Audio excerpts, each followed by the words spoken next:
নমস্কার, ভিল কিচেনে সবাইকে স্বাগত জানাই। আজকেও গাছ থেকে টাটকা একটা লাউ তুলবো আর মাছের লেজা দিয়ে রান্না করব। এটা কিন্তু খুবই ভালো লাগে খেতে, লাউ দিয়ে মাছের লেজার তরকারি। তো আপনারা প্রথম থেকে শেষ পর্যন্ত সঙ্গে থাকুন, আশা করছি খুব ভালো লাগবে। ঘরের চালের উপরে লাউ, তাই পিকুকে উঠিয়ে দিয়েছি। এই যে কাছে না বাবা,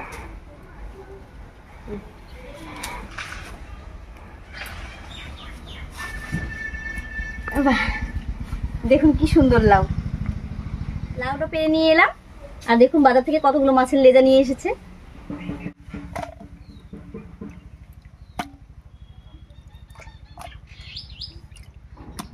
মাছের লেজাগুলো আমি আগে থেকে পরিষ্কার করে ধুয়ে নিয়েছি। এবারে একটু একটু করে চিড়ে দেবো, আর এতে করে তেল, মশলা, লবণ সব ভেতরে ঢুকবে।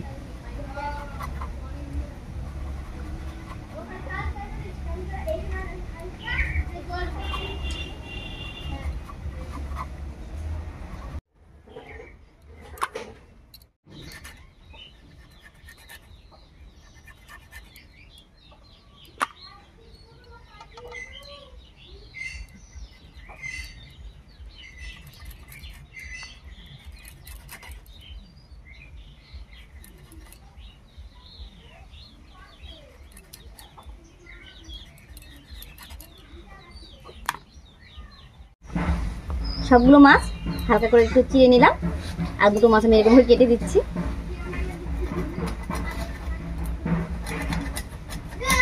এবারে মাছের মধ্যে লবণ, হলুদ আর লঙ্কা বাটা মাখিয়ে নেব।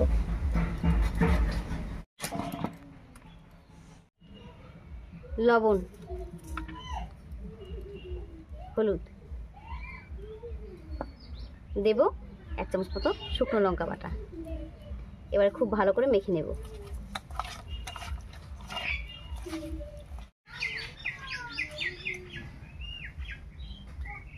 সবকিছু দিয়ে মাছটা খুব ভালো করে মেখে নিয়েছি। এই অবস্থায় 10 মিনিট মতো ঢাকা দিয়ে রাখবো, আর আমি এই ফাঁকে লাউটা কেটে নিচ্ছি।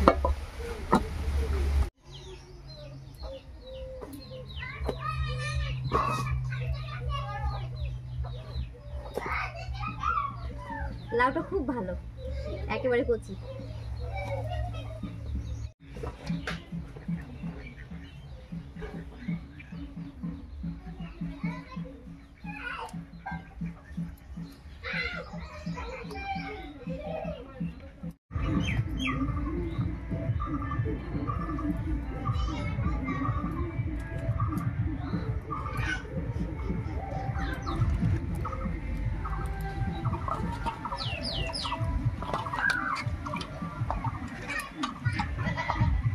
লাউটা ছুলে পরিষ্কার করে ধুয়ে নিলাম, এবারে ছোট ছোট করে কেটে নেব।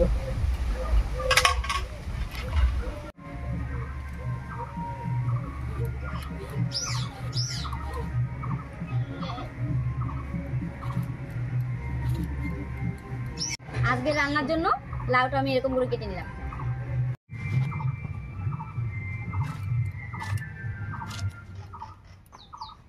লাউটাও কেটে নিলাম, এবার উনুন জ্বালিয়ে মাছগুলো ভেজে নেব। উনুন জ্বালিয়ে কড়াই বসিয়ে দিয়েছি, এবারে কড়াইয়ে সরষের তেল দিয়ে মাছগুলো ভেজে নেব।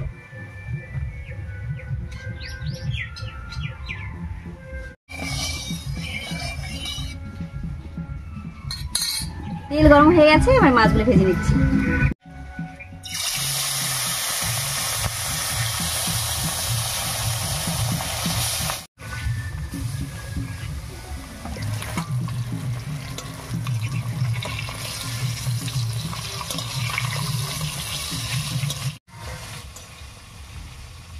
অনেক কয়টা মাছ ভাজতে বেশ সময় লাগবে, তো আমি একটুখানি মশলা করে নিচ্ছি। তার মধ্যে আমি নিয়েছি কয়েকটা কাঁচা লঙ্কা, 1 চামচ গোটা জিরা, 1-1.5 চামচ মতো, আর 1-1.5 চামচ মতো গোটা ধনিয়া একসঙ্গে করে বেটে নেব।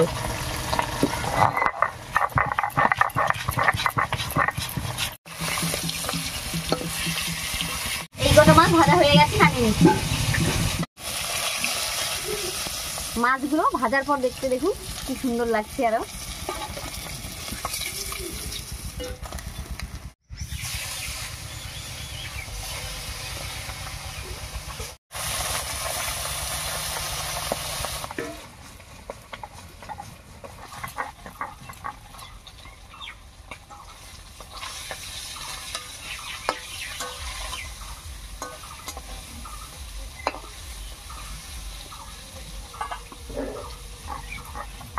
এই মাছ কটা ভাজা হয়ে গেছে, নামিয়ে নিচ্ছি।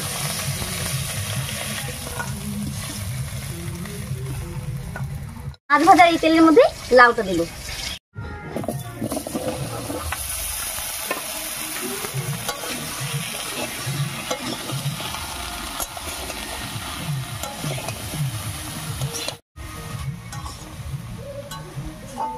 মাছ ভাজা তেলের মধ্যে লাউটা দিয়ে একটু নাড়িয়ে নিয়েছি। এবারে দেবো স্বাদ মতো লবণ আর হলুদ।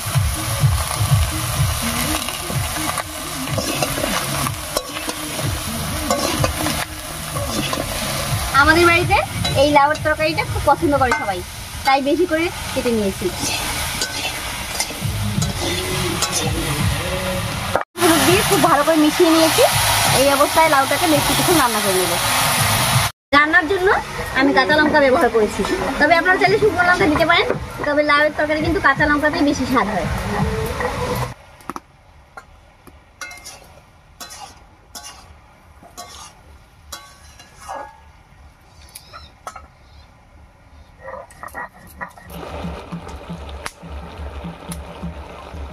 মশলাটা বাটা হয়ে গেছে, একবার নামিয়ে লাউর মধ্যে দিয়ে দিচ্ছি।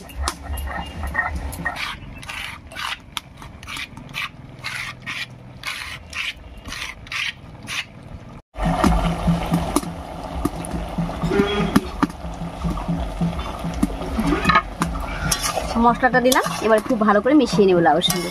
আর কোনো রকম জল দিইনি লাউয়ের মধ্যে, তাও দেখুন কত জল উঠে গেছে। আমাদের গাছের লাউটা এত ভালো, ঢাকাও দেওয়ার দরকার হয় না, এমনিতেই রান্না হয়ে যায়।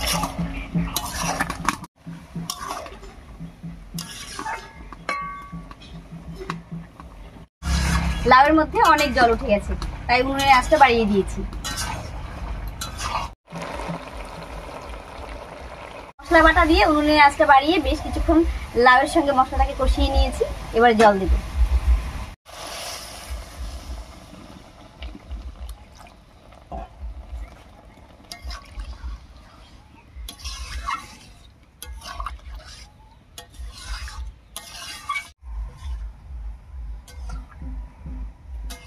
এবারে বড় কোঠা পর্যন্ত রান্না করে নেব।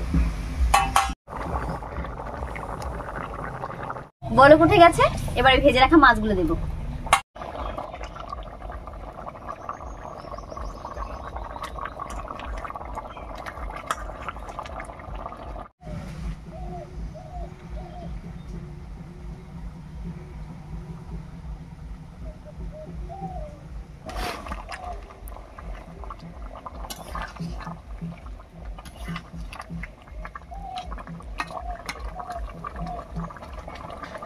মাছগুলো দিয়ে 3-4 মিনিট রান্না করে নিয়েছি। এবারে নামিয়ে ফোড়ন দেব।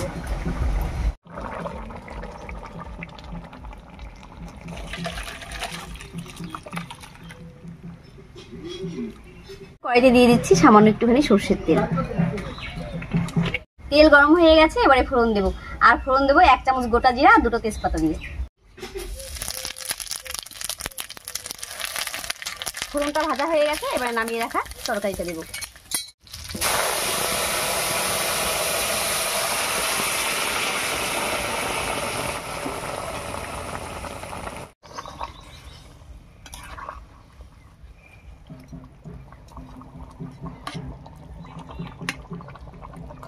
রান্নাটা দেখে বুঝতেই পারলেন যে লাউটা কত ভালো ছিল।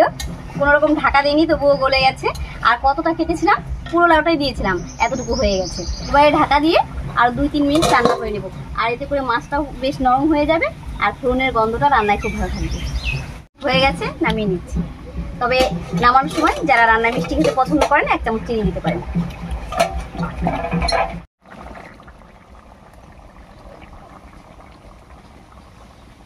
দেখুন লাউয়ের তরকারিটা দেখতে কত সুন্দর হয়েছে, আর এটা খেতেও ভীষণ ভালো হয়।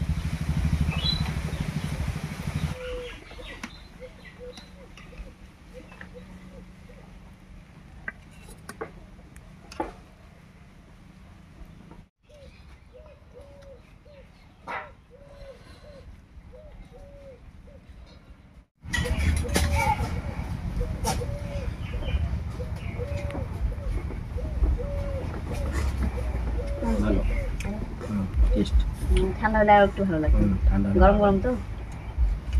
দারুণ হয়েছে মাছের ঝোলটা। যাই হোক, লাউ দিয়ে মাছের লেজার ঝোলের রেসিপিটা আপনাদের কেমন লাগলো অবশ্যই কমেন্টে জানাবেন। যদি ভালো লাগে একটা লাইক করে দেবেন এবং চ্যানেলটিকে সাবস্ক্রাইব করে এভাবে আমাদের পাশে থাকবেন। আজ এই পর্যন্তই, আবার কাল দেখা হচ্ছে নতুন কোনো রেসিপি নিয়ে।